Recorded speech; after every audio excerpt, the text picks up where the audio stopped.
অভিশপ্ত পুতুল আনতেই বাড়িতে অঘটন, পুড়িয়ে ফেললেন বাড়তি।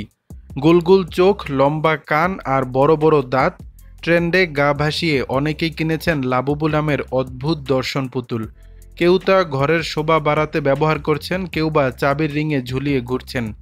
টলিউড থেকে বলিউড, হলিউড সবখানেই এই পুতুল নিয়ে চলছে চর্চা। কিন্তু প্রশ্ন উঠছে, এই পুতুল কি আদৌ অশুভ? এই প্রশ্নের উত্তর যেন খুঁজে পেলেন কৌতুক শিল্পী ভারতী সিং। সম্প্রতি নিজের একটি ব্লগে ভয়ঙ্কর এক অভিজ্ঞতার কথা শেয়ার করেছেন তিনি। জানিয়েছেন এই লাবুবু পুতুল কিনে মহা বিপাকে পড়েছেন তিনি।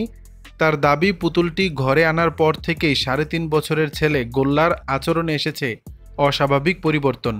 ভিডিওতে ভারতী বলেন, লাবুবু পুতুল ঘরে আনার পর থেকেই গোল্লার মধ্যে অদ্ভুত পরিবর্তন লক্ষ্য করছি। আচমকা ওর দুষ্টুমি বেড়ে গেছে, কথা শোনে না, জিনিসপত্র ছুঁড়ে ফেলছে, চিৎকার করছে। এমনটা ও আগে কখনো করতো না। শুধু তাই নয়, কৌতুক শিল্পীর দাবি তার বাড়িতে যেন কারো নেতিবাচক শক্তি ভর করেছে।